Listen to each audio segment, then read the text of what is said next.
नमस्कार दोस्तों, मैं संतोष सर एक बार फिर से आपका YouTube के चैनल एग्ज़ाम कार्ड में स्वागत करता हूं। दोस्तों, आपको पता है कि इन दिनों हम लोग जीडी के पेपर को सॉल्व करवा रहे हैं और आज हम लोग 23 जनवरी को आयोजित होने वाले पेपर को सॉल्व कराएंगे जो तीसरी शिफ्ट में पेपर हुआ था। तो आज हम लोग अपने इस पेपर में जो पहला क्वेश्चन है, क्वेश्चन नंबर 1, आधुनिक आवर्त सारणी में कितने तत्व हैं। यानी कि जो क्वेश्चन है ये, आधुनिक आवर्त सारणी में कितने तत्व हैं। तो आधुनिक आवर्त सारणी की अगर हम बात करें तो 118 तत्व हैं। लेकिन जब मेंडलीफ ने अपना काम शुरू किया था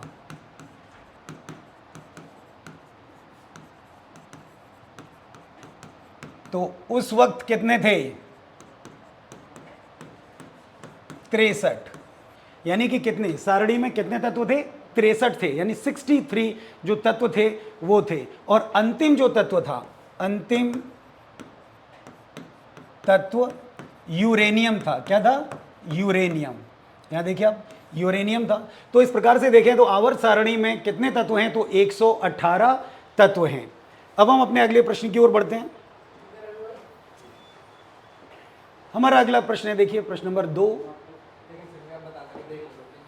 डैश के एक महान आदिवासी नेता वीर लखन नायक। कौन? वीर लखन नायक ने भारत छोड़ो आंदोलन में भाग लिया और उन्हें 1943 में अंग्रेजों द्वारा उन्हें फांसी दे दी गई। तो यहां पर हम लोग जो देखें, एक महान आदिवासी नेता थे वीर लखन नायक। हम सब लोगों ने वीर लखन नायक के बारे में 7th और 8th क्लास के आसपास पढ़ाई होगा। और खासकर जो 10th क्लास की खासकर जो बिहार बोर्ड हैं, छत्तीसगढ़ बोर्ड हैं या और अन्य बोर्ड हैं, उन किताबों में इनके बारे में आराम से पढ़ाया जाता है, काफ़ी बड़े विस्तार से पढ़ाया जाता है। तो ये जो वीर लखन नायक जो थे वो ओडिशा के थे। कहाँ के थे? ओडिशा। तो यहाँ पर देखें, ओडिशा के एक महान आदिवासी नेता वीर लखन नायक ने भारत छोड़ो आंदोलन में भाग लिया और 1943 में उन्हें फांसी की सजा दे दी गई थी। अब वीर लखन नायक ने सबसे बड़ी बात की, उन्होंने 1942 में भारत छोड़ो, कौन सा? भारत छोड़ो आंदोलन का नेतृत्व किया। कहां पर किया था? उड़ीसा में किया था।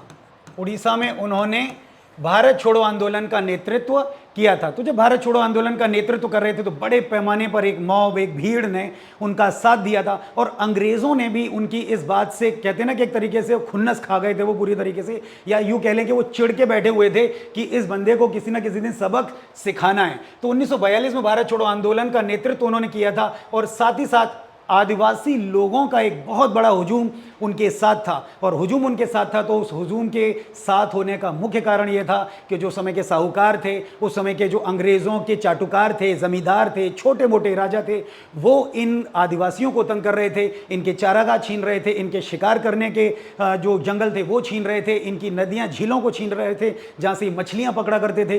तो लिहाजा इनकी जो वन संपदा थी वो इनके हाथों से निकलती जा रही थी। लिहाजा एक बहुत बड़ा मॉब इनके साथ था, एक बहुत बड़ा ग्रुप इनके साथ था और वीर लखन नायक ने एक बहुत बड़ी क्रांति को अंजाम दिया। लेकिन इस अंजाम दिया उससे अंग्रेज इतने कुपित थे कि उन्होंने 1943 में वीर लखन पर आरोप लगाया कि उन्होंने अपने एक दोस्त की हत्या की है। हालांकि हत्या की या नहीं की पर आरोप था और उस आरोप का मतलब है, उस आरोप को आगे अमली जामा पहनाते हुए उन्होंने उन्हें फांसी के तख्ते पर टांग दिया था। तो यहां हम लोग देखते हैं कि हमारा जो क्वेश्चन नंबर 2 है वो आंसर इसका क्या हुआ? Option number 3, Odisha. अब हम लोग अपने तीसरे प्रश्न पर चलते हैं। तीसरा हमारा जो प्रश्न है, देखिए, भारत के संशोधित संविधान के अनुच्छेद 279A के अनुसार जीएसटी परिषद जो केंद्र और राज्यों का एक संयुक्त मंच होगा में निम्नलिखित सदस्य शामिल होंगे। तो इस प्रकार से अगर हम लोग देखें तो कौन कौन से तत्व हैं, कौन कौन से लोग हैं वो जो इसमें शामिल होंगे, तो नंबर 1, नंबर 2 और नंबर 3। यानी कि भारत के संशोधित संविधान के अनुच्छेद 279A की बात हो रही है। किसकी बात हो रही है? अनुच्छेद 279A, जिसमें जीएसटी परिषद में जो केंद्र और राज्यों के संयुक्त मंच होता है उसमें कौन कौन शामिल होंगे? तो देखिए, केंद्रीय वित्त मंत्री। कौन शामिल होंगे? केंद्रीय वित्त मंत्री इसमें शामिल होंगे। और दूसरा इसमें दिया हुआ है कि केंद्रीय राज्य मंत्री और राजस्व या वित्त प्रभारी, तो ये भी इसमें शरीक होंगे।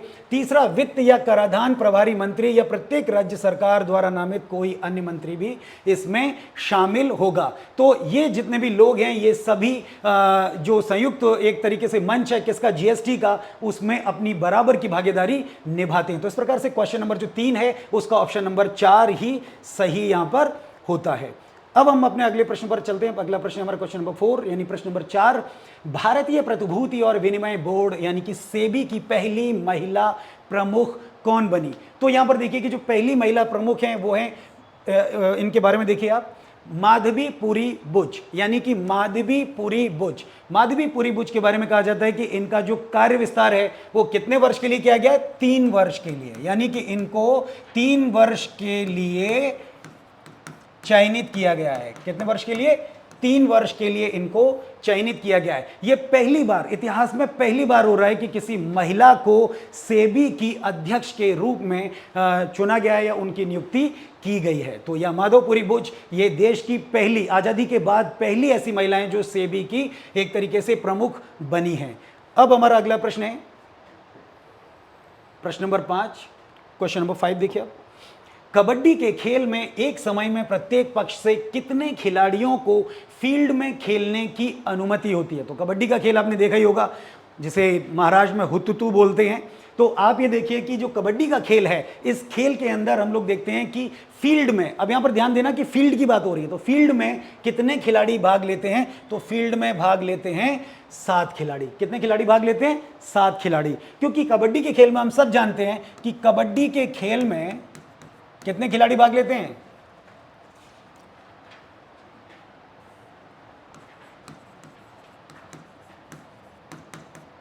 12 खिलाड़ी। कितने खिलाड़ी?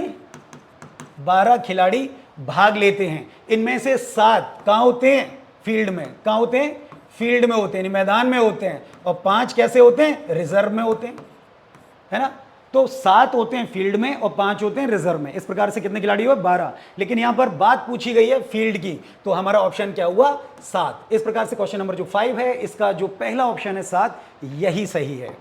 अब हम अपने अगले प्रश्न की ओर बढ़ते हैं। हमारा अगला प्रश्न देखिए क्या कहता है। अगला प्रश्न क्वेश्चन नंबर 6, 2022 तक की स्थिति के अनुसार विश्व जनसंख्या में भारत का स्थान क्या है? तो 2022 तक की स्थिति के अनुसार, 2022 की स्थिति के अनुसार पूछा गया है कि विश्व जनसंख्या में, किसमें? विश्व जनसंख्या में भारत का स्थान क्या है? जो भारत है हमारा, उसका स्थान विश्व जनसंख्या में क्या है? तो विश्व जनसंख्या में भारत का जो स्थान है बेटा वो क्या है? नंबर 2 का है। तो भारत जो है ये यहां पर देखिए कि विश्व जनसंख्या में प्रथम स्थान यहां पर किसका है?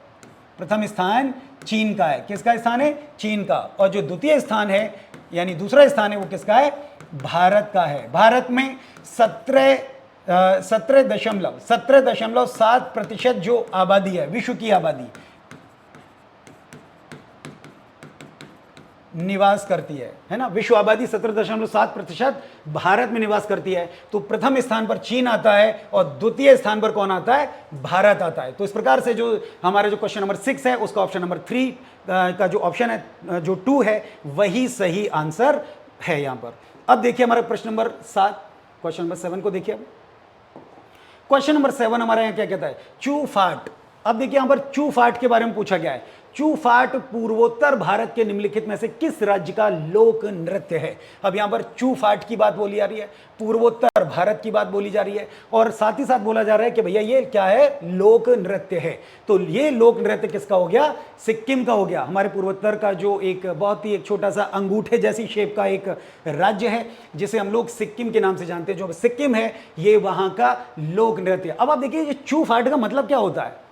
कई बार जब हम लोग एग्जाम दे के आते हैं तो बड़े अटपटे से ऐसे आते हैं चू फाट।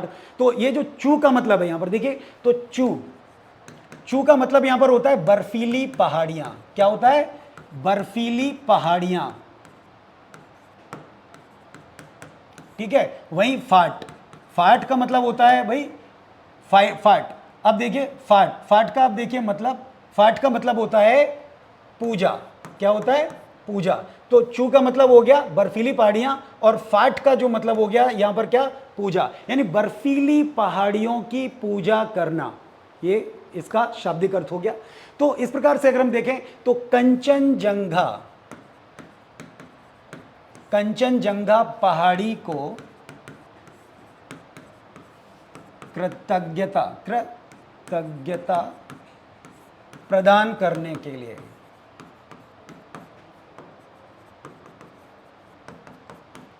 तो ये जो हमारा लोक नृत्य है वो कंचनजंगा पहाड़ी को कृतज्ञता प्रकट करने के लिए ये अमूमन मनाया जाता है। और इस नृत्य को युगल युगल में हमारे युवती भी आते हैं, युवक भी आते हैं, दोनों बड़े प्रेम पूर्वक मनाते हैं। और कहा जाता है कि ये नृत्य काफ़ी उत्साहवर्धक होता है और काफ़ी विगोरस टाइप का ये नृत्य है, जिसे एक तरीके से चू फाट के नाम से जाना जाता है। हमारा अगला जो प्रश्न है, प्रश्न नंबर 8। प्रश्न नंबर 8, अमूमन आजकल आप देख रहे होंगे कि तमिल साहित्य आजकल एग्जाम में बहुत आ रहा है और हम लोग पूरी तैयारी कर रहे होते हैं, लेकिन तमिल साहित्य नहीं पढ़ते। तमिल साहित्य छोड़ दीजिए, हम तमिलों का या दक्कन भारत का जो इतिहास है उसको हम लोग ऐसे हमें ही ले लेते हैं, चाहे वो चोल हो, चेर हो, चालुक्य हो, पांडे हो या पल्लवास हो, कोई भी हो, हम इनके बारे में ज़्यादा जानकारी नहीं रखते हैं। तो यहाँ पर एक प्रसिद्ध तमिल महाकाव्य सिलप्पदिकारम, कौन सा बेटा? सिलप्पदिकारम। एक्चुअली सिलप्पदिकारम की रचना किसने की थी? इलंगो अडिगल ने। किसने की थी? इलंगो अडिगल। इलंगो अडिगल एक बहुत ही महान राइटर हुआ करते थे जिन्होंने इसकी रचना की थी। अब प्रश्न है कि भाई कब की थी? तो 1800 वर्ष।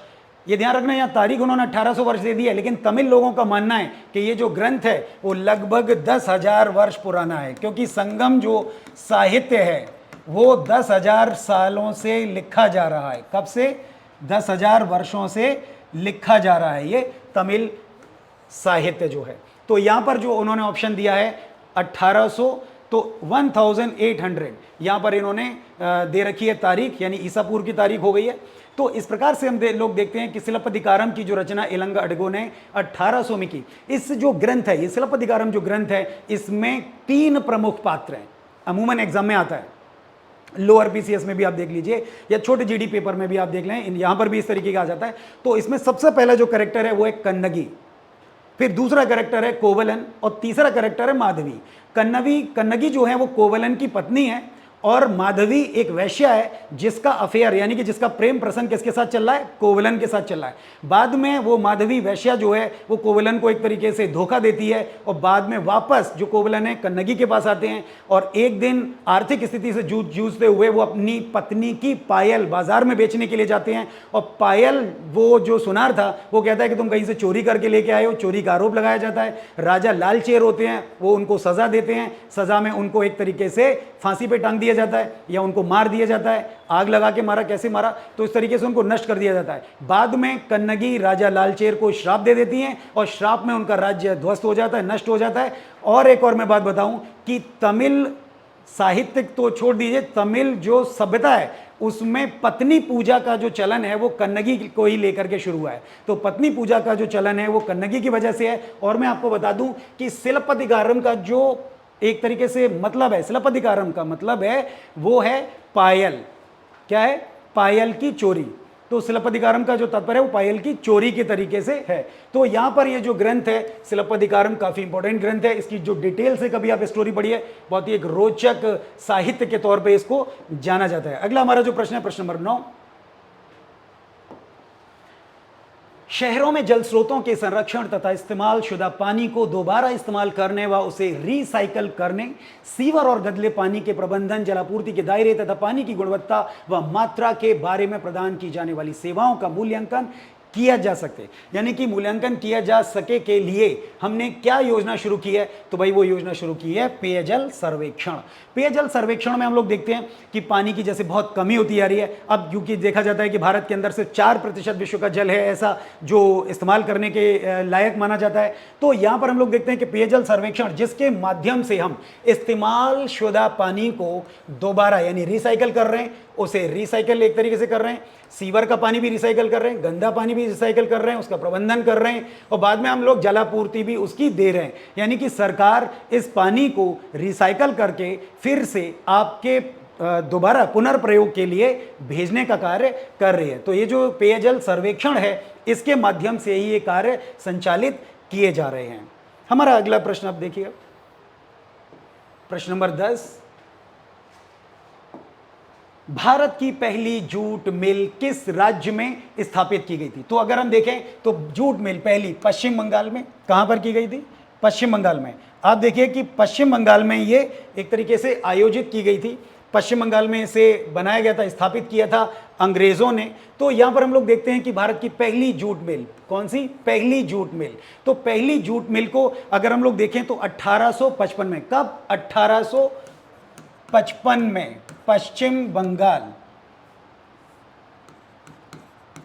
पश्चिम बंगाल के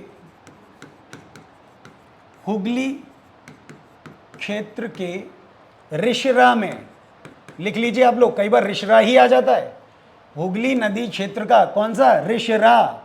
तो रिशरा आप लिख लीजिए। यहां पर सबसे पहली पश्चिम बंगाल की पहली जूट मिल जो थी उसको स्थापित अंग्रेजों ने किया था। और अंग्रेजों ने इसलिए भी किया क्योंकि भाई उस समय कलकत्ता भारत की, यानी कि ब्रिटिश भारत की राजधानी भी हुआ करता था। तो इस प्रकार से देखें तो जो हमारा क्वेश्चन नंबर जो 10 है उसका जो पहला ऑप्शन है पश्चिम बंगाल, वही सही ऑप्शन है। क्वेश्चन नंबर 11 पर हम आते हैं।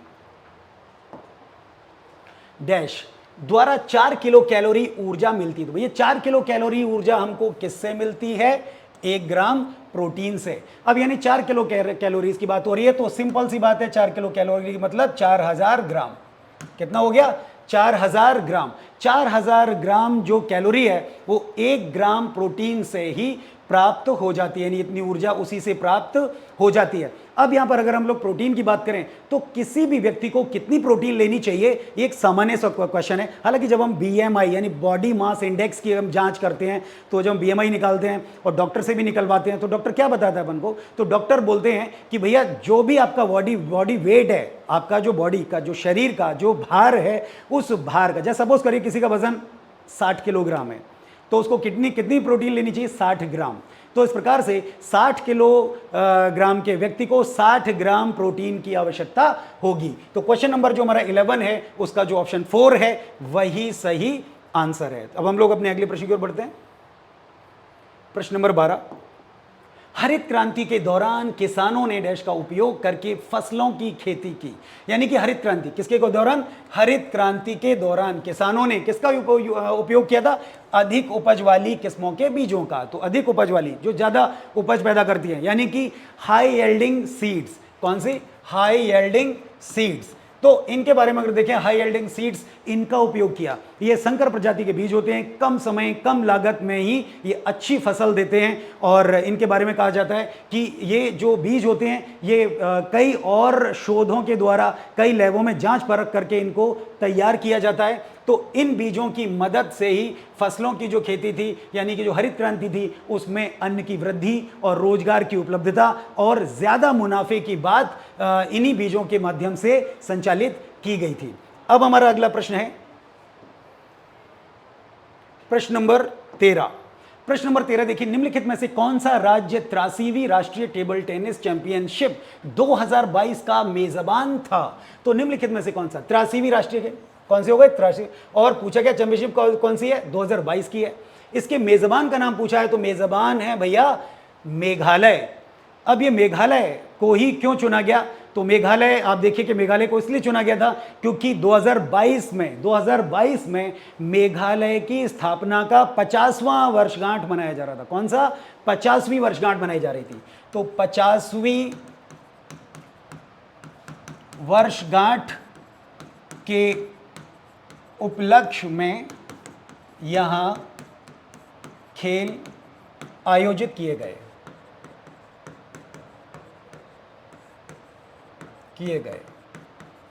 कहां पर किए गए,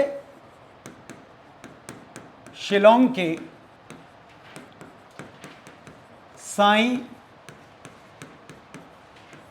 इंडोर सेंटर में, है ना।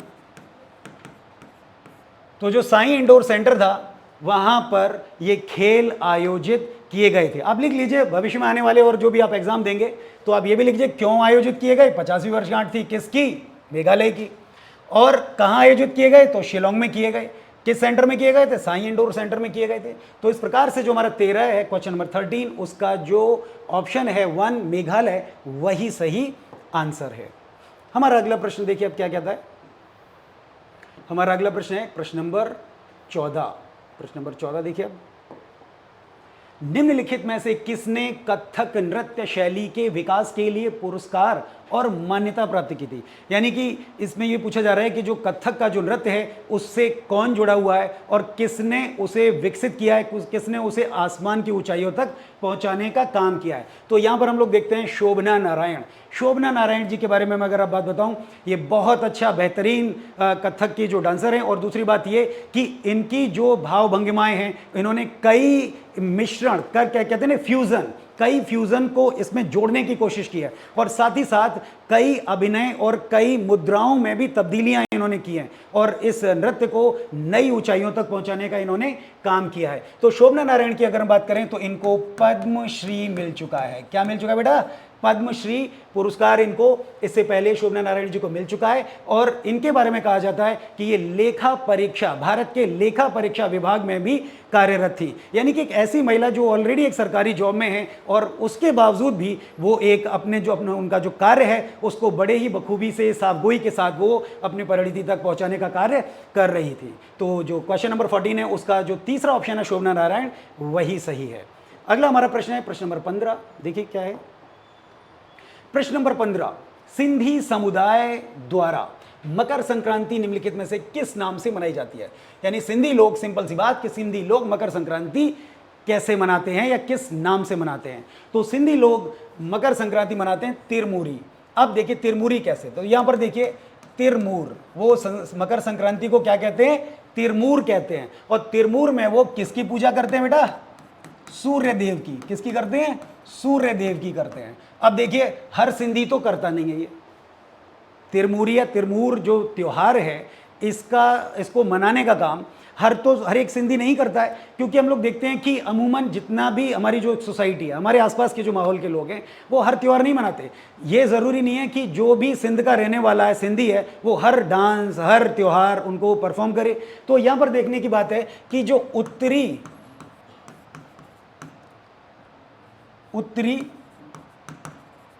सिंध क्षेत्र के सिंधी हैं, यानी कि जो पंजाब से आए हैं और क्षेत्रों से आए हुए थे, माइग्रेट होकर के आए थे, सिर्फ वही मनाते हैं। कौन मनाते हैं? उत्तरी सिंध क्षेत्र के सिंधी ही ये त्यौहार मनाते हैं, तिरमूरी। बाकी के लोगों की अगर हम बात करें कि दक्षिणी वाले जो हैं वो इससे या तो मनाते नहीं हैं या फिर आंशिक मनाते हैं या कोई ज़्यादा उसमें रुचि नहीं लेते हैं। इस दिन नहाते धोते हैं, पूजा पाठ करते हैं और गज़क, तिलपट्टियाँ वगैरह बनाते हैं, मिठाइयाँ एक दूसरे को बांटते हैं, पतंगे उड़ाते हैं और खूब एंजॉय करते हैं। तो ये जो त्यौहार है सिंधी समुदाय का, उसका नाम है तिरमूरी। अगला हमारा जो देखिए प्रश्न है, अगले प्रश्न पर हम लोग आते हैं। अगला प्रश्न हमारा, which article of Indian constitution provides for right to freedom of speech? यानी कि हमारा जो कौन सा ऐसा अनुच्छेद है, यानी कि जो आर्टिकल है वो हमारे बोलने की जो स्वतंत्रता है उसकी इजाजत देता है। तो वो है हमारा 19, यानी कि जो बोलने की आज़ादी, अभिव्यक्ति की आज़ादी, यानी कि बोलने की आज़ादी,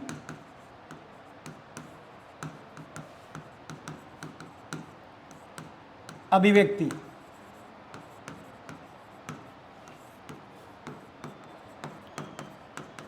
अब बताइए, देखिए कि बोलने की आज़ादी, अभिव्यक्ति की आज़ादी हमको आर्टिकल 19 दे रहा है, लेकिन ये सिर्फ और सिर्फ भारतीय लोगों के लिए। किसके लिए? ये भारतीय लोगों के लिए, भारतीय लोगों के लिए। समझ में आ गया बेटा?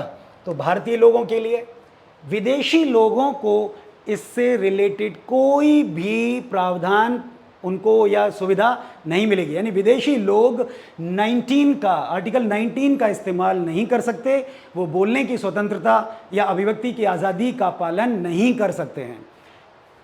हमारा अगला प्रश्न देखिए, प्रश्न नंबर 17। निम्नलिखित में से कौन सा हिंद महासागर का विस्तार है? तो निम्नलिखित में से आप देखिए यहाँ बड़े बड़े नाम दिए गए हैं। देखिए अब कैरिबियन सागर, पीला सागर, अरल सागर। तो कैरिबियन सागर बेटा हम लोग सब जानते हैं कहाँ हो गया, उत्तरी अमेरिका में हो गया, ठीक है। अब पीला सागर हो गया तो चीन, पूर्वी चीन के आसपास हो गया। अरल अगर हम लोग देखें तो उज्बेकिस्तान और ताजिकिस्तान के, उज्बेकिस्तान, किर्गिस्तान, उज्बेकिस्तान और किर्गिस्तान के मध्य है। तो समझ में आ गया। अब हमारा क्या रह गया? अरब सागर। तो इस प्रकार से देखें कि जो अरब सागर है हमारा, वो अरब सागर किसका प्रतिनिधित्व करता है? वो हिंद महासागर का प्रतिनिधित्व करता है और काफी ऊंचाइयों तक वो हिंद महासागर का ही हिस्सा माना जाता है। उसी प्रकार से हमारा जो अगला प्रश्न है, देखिए प्रश्न नंबर 18। प्रश्न नंबर 18 क्या कहता है हमारा? स्वतंत्रता के बाद भारतीय संसद ने सामाजिक और आर्थिक नीति के उद्देश्य के रूप में समाज के डैश स्वरूप को स्वीकार किया था। तो स्वतंत्रता के बाद भारतीय संसद ने, तो भारतीय संसद ने कौन सा? सामाजिक और आर्थिक नीति के उद्देश्य के रूप में समाज के किस? तो समाजवादी, किस?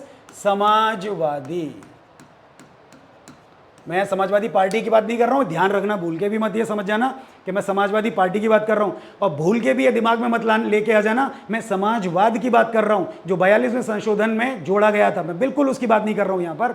हम यहां पर बात कर रहे हैं समाजवादी, यानी कि समाजवादी और आर्थिक नीति की बात कर रहे हैं। समाजवादी में, समाजवादी अर्थव्यवस्था में देखिए हम लोग क्या करते हैं कि जो भी हमारे उत्पादन होते हैं, उत्पादन, क्रियान्वयन, वितरण या विपणन, जो भी है, ये सब किसके हाथ में होते हैं? समाज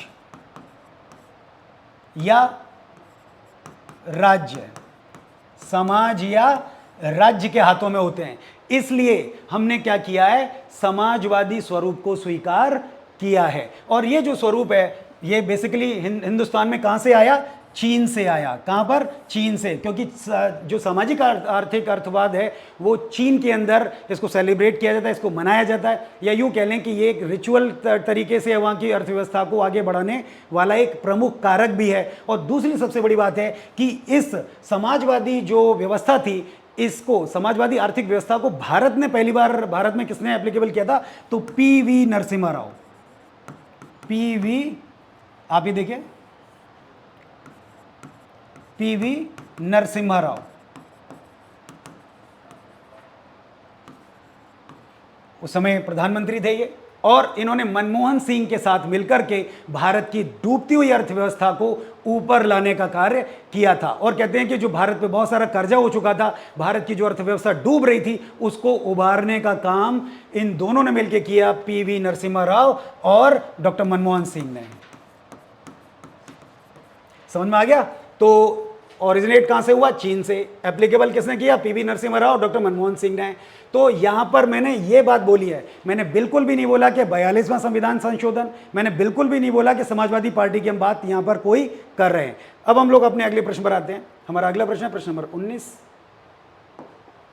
भारत के किस केंद्रीय मंत्री ने नवंबर 2022 में सी डॉट परिसर दिल्ली में उद्यमिता सेल व नवाचार केंद्र का उद्घाटन किया था? तो यहां पर देखिए, उद्यमिता सेल, नवाचार केंद्र, सी डॉट और केंद्रीय मंत्री। तो यहां पर हम लोग देखते हैं कि ये कुछ चीजें, कुछ कारक हैं हमारे सामने यहां पर दिए हुए हैं। तो अश्वनी वैष्णव, किसने? अश्वनी वैष्णव ने ये उद्घाटन किया था। कहां किया था? सी डॉट परिसर में, सी डॉट परिसर दिल्ली में। समझ में आ गया? और सी डॉट क्या कार्य कर रहा है?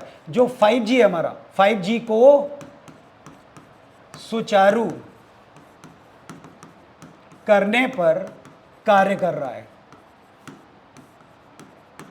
इससे भारत आत्मनिर्भर रहेगा, अपने खुद के ई पोर्टल्स जो हैं खुद के इनसाइट के जरिए तैयार किए जाएंगे। और यहां पर जो अश्विनी वैष्णव हैं, ये रेल मंत्री, अश्विनी वैष्णव जी कौन है? रेल मंत्री हैं। तो इन्होंने इसका उद्घाटन किया था। कहां पर किया था? दिल्ली के सी डॉट परिसर में। और उद्देश्य क्या था कि 5G जो प्रोग्राम है उसको एक तरीके से, उसकी जो कार्यप्रणालियां हैं, उसके जो मॉडल्स हैं, उनकी जो एक तरीके से कहते हैं ना कि हम कैसे परिणति तक पहुंचाएंगे, उन सारी चीज़ों की जांच करने के लिए वो अश्विनी वैष्णव जी जो हैं वो यहाँ पर उद्घाटन करने के लिए पहुंचे थे। हमारा अगला प्रश्न है प्रश्न नंबर 20। एक वर्ष में उत्पादित डैश वस्तुओं और सेवाओं का कुल मूल्य राष्ट्रीय आय को निरूपित करता है। तो एक वर्ष में, यानी कि किसी भी राष्ट्र का एक वर्ष की समस्त आय, सब किसी भी क्षेत्र से हो, समस्त आय और वस्तुओं और सेवाओं का कुल जो मूल्य होता है वो क्या कहलाता है बेटा? राष्ट्रीय आय कहलाता है। तो क्या होता है ये? अंतिम। हमारा जो 20 है क्वेश्चन, उसका तीसरे का क्या हुआ? अंतिम। एक वर्ष में उत्पादित अंतिम वस्तु, कौन सी वस्तु? अंतिम वस्तुओं और सेवाओं का कुल मूल्य क्या कहलाता है? आगे जाकर के वो राष्ट्रीय आय को निरूपित करता है। तो इस प्रकार से जो 20 है हमारा क्वेश्चन नंबर, उसका जो तीसरा ऑप्शन है अंतिम, यही सही माना जाएगा।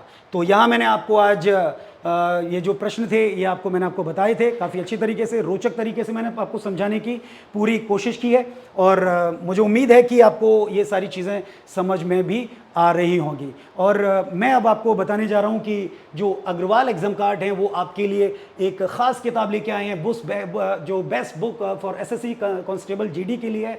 तो इसके बारे में आपको कुछ चीज़ें बताना चाहूँगा कि एसएससी कांस्टेबल के लिए है, और साथ ही इसमें 20 मॉक पेपर, कौन से 20 मॉक पेपर। तो जो 20 मॉक पेपर हैं आप यहां पर देख सकते हैं कि कितने मॉक पेपर्स हैं हमारे पास में, 20। आप देखिए ये 20 मॉक पेपर्स हैं, 12 इसमें सॉल्व पेपर्स हैं, और 2023 में जो भी आप हमारे YouTube चैनल पर देख रहे हैं या हमारे बाकी के अन्य जो पोर्टल है उन पे आप देख रहे हैं, तो जो भी प्रश्न हैं आपको जो है सॉल्व कराए जा रहे हैं, जो हमारी फैकल्टीज़, जो अलग अलग तरीके की जो फैकल्टीज़ हैं जो आपको विभिन्न तरीके के प्रश्न सॉल्व करवा रहे हैं, विभिन्न प्रकार के आपको कंटेंट दे रहे हैं। अगर आपको इन कंटेंट्स में कहीं भी कोई दिक्कत आ रही है तो ये कंटेंट हमने आपको बुक शेप में भी हमने दिए हुए हैं। हर प्रश्न को हमने एक QR कोड दिया है, QR कोड को स्कैन करके आप उस पोर्टल तक जा सकते हैं, उस जगह तक जा सकते हैं, और वहां से आप सही व्याख्या इसकी अच्छे से पढ़ सकते हैं और इस व्याख्या को देख सकते हैं। यानी कि आपकी सुगमता के लिए अग्रवाल एग्जाम कार्ड एक बेहतरीन चीज लेकर के आए हैं। और पता है हमारे विशेषज्ञों ने इस किताब का एक जो स्लोगन है वो क्या रखा है, पक्का, यानी पेपर पक्का फंसेगा। तो उम्मीद कर सकते हैं कि पेपर पक्का फंसेगा। तो फंसेगा ये तभी आप जान पाएंगे जब आप इस किताब को खरीदेंगे और इसके गुणों को देखेंगे, और इसमें जो सामग्री है उस पर जब आप चिंतन करेंगे, और हम लोगों से डायरेक्ट रूबरू भी आप हो सकते हैं, और इसी माध्यम से जब आप आएंगे उसको स्कैन करेंगे तो आपको सही व्याख्या आराम से मिल सकती है। तो आप हमारे इस चैनल को सब्सक्राइब कर लें और बेल आइकन को भी दबा दें, और हमारा जो कमेंट बॉक्स है उसमें आकर के आप ज़रूर बताएं कि आपको और क्या चाहिए, कैसी सामग्री आपको चाहिए, किस प्रकार के आपको सॉल्यूशन चाहिए, या क्या आपकी रिक्वायरमेंट है, आप वो हमें बताने की पूरी तरीके से कोशिश करें, और हम पूरी कोशिश करेंगे उन्हें सॉल्व करने की। तो आज के लिए बस इतना ही। Thank you.